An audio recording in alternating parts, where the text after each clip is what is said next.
Hoje é dia 15 de junho, marca o Dia Mundial de Conscientização da Violência contra a Pessoa Idosa. É uma data importante da gente lembrar e refletir. A data foi instituída em 2006 pela ONU e pela Rede Internacional de Prevenção à Violência contra os Idosos. E a gente poder parar no dia de hoje para repensar nessa relação com os idosos é extremamente necessário. A violência contra a pessoa idosa é uma grave violação aos direitos humanos e o principal objetivo deste dia é a conscientização sobre a existência da violência contra a pessoa idosa e a informação sobre os direitos dos idosos. Então, você que é idoso, idosa, presta atenção que você tem direitos. E se você tem um idoso, faça lá um exame de consciência, veja se você está sendo o melhor possível, se você está sendo e usando a sua melhor versão, tá? Eu converso com o advogado especialista em direito autoral, civil, imobiliário, consumidor e família, Dr. Rodrigo Souza, via Skype. Olá, doutor Rodrigo, como vai? Vou ficar aqui desse lado para poder te olhar e a gente conversar um pouco sobre esse tema tão importante. Tudo bem? Tudo jóia, Cláudia. Boa tarde a todos que nos assistem. Em nome do escritório Leandro Pinto, advogados, eu quero agradecer ao convite para tratarmos aí desse assunto de altíssima importância, que é a conscientização da violência contra a pessoa idosa, nesse dia 15/6. Qual que é a principal queixa dos idosos em relação aos direitos deles? Olha, Cláudia, a principal queixa justamente acaba sendo não fazer a queixa, né? Porque muitas vezes os idosos acabam sendo, como pode-se dizer, acabam sendo agredidos pelas próprias pessoas que moram com ele. Os estudos indicam que grande parte dos idosos acabam recebendo a agressão propriamente das próprias pessoas que moram junto com eles, ou porque essas pessoas são dependentes, né, ainda dos idosos, ou porque esses idosos não têm as condições necessárias para poder se manifestar perante as autoridades. Mas o grande problema, né, a problematização disso tudo ainda é a falta de denúncia, né, que é muito importante que se chegue às autoridades. Perfeito. Quando a gente pensa em violência, de antemão já vem aquela cena da agressão física. Mas a gente já entende nos dias de hoje que violência não é só a agressão física. Existem outros tipos de violência em relação aos idosos. O que a lei considera violência?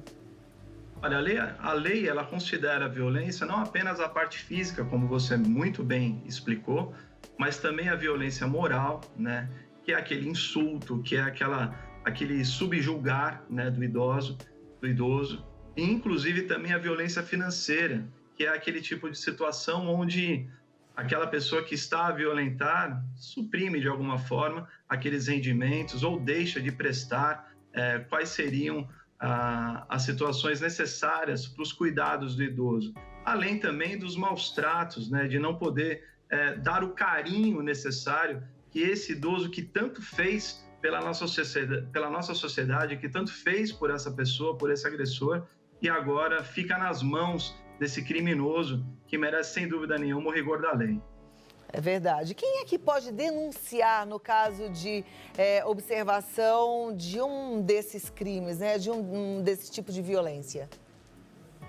Olha, qualquer cidadão, Cláudia, pode fazer a denúncia através do 100 ou através do 190. Não há uma pessoa específica, legítima para fazer essa denúncia, né? Então, qualquer uma pessoa do povo, se você tem um idoso que mora pertinho de você e você ouve gritos, você ouve algum tipo de situação do qual você percebe que aquele idoso ele está em perigo, você não só pode denunciar, como é uma obrigação do cidadão de fazer isso em prol desse idoso, em prol de todos os idosos aí do nosso país. Então, qualquer pessoa do povo pode, sem dúvida nenhuma, pegar o telefone ou se dirigir até a autoridade policial e fazer essa denúncia aí, sem dúvida nenhuma.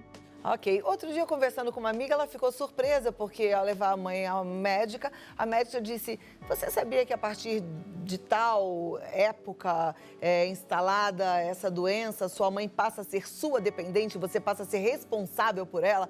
E ela ficou impressionada. Ela falou: eu não sabia que eu era responsável, inclusive, de forma legal pela minha mãe. Isso acontece e é em que situação, doutor?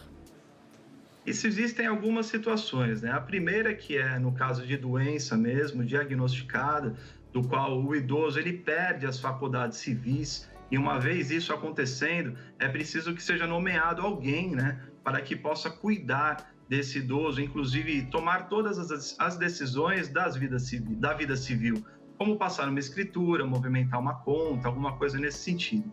Então, quando o idoso ele perde a capacidade civil, ele perde a capacidade de raciocínio, de poder assinar um documento, de poder entender, né, determinada situação civil do dia a dia, nesse momento se inaugura, pode-se dizer, a obrigação dos filhos ou de uma pessoa próxima em poder cuidar desta parte documental do idoso, que é inclusive a aquisição de remédios, que é levá-los para que ele possa praticar algum esporte, se ele tiver a condição física, que ele possa movimentar uma conta, ou seja, que haja alguém que possa prestar essas contas, que possa prestar essa assessoria civil para esse idoso tão querido, né?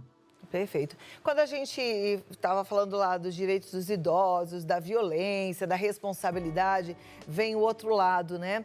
Que muitas vezes é o descaso. Então, assim, as pessoas falam, ah, não, mas é porque ele gosta de viver sozinho mesmo, ele não gosta de companhia, ele não gosta da nossa presença, ele se habituou a viver só e o idoso fica lá praticamente isolado. A lei encara isso também como violência, esse descaso ao idoso, que muitas vezes não tem nem mais condições de viver sozinho? Essa lei criada em 2003, que agora em outubro desse ano vai fazer 20 anos, né, de existência, ela realmente veio para tratar diversos assuntos, inclusive esse, né?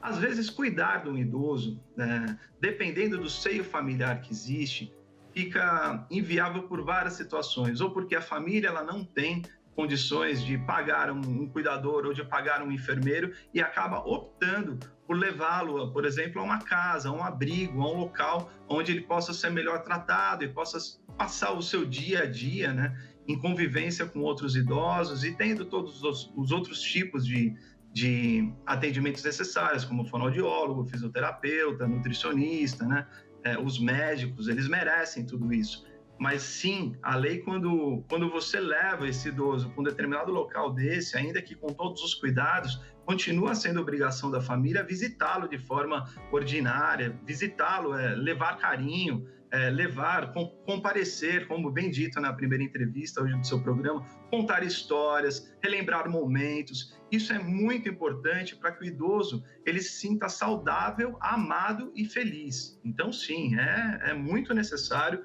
que mesmo estando em casas de repouso, por exemplo, a família ela esteja lá presente para poder levar esse carinho e esse amor. E a lei prevê isso, sim.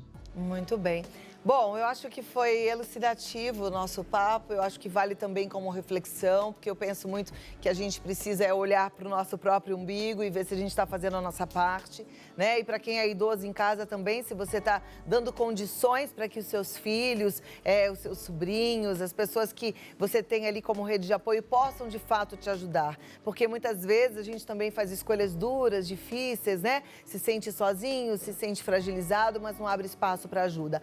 Abra espaço para ajuda também. Doutor, muito obrigada. Eu vou passar aqui os contatos do escritório, mas eu já agradeço de antemão a sua presença aqui, doutor Rodrigo Souza. Eu que agradeço, Cláudia, agradeço pela audiência, pela oportunidade de poder esclarecer num dia tão importante como esse.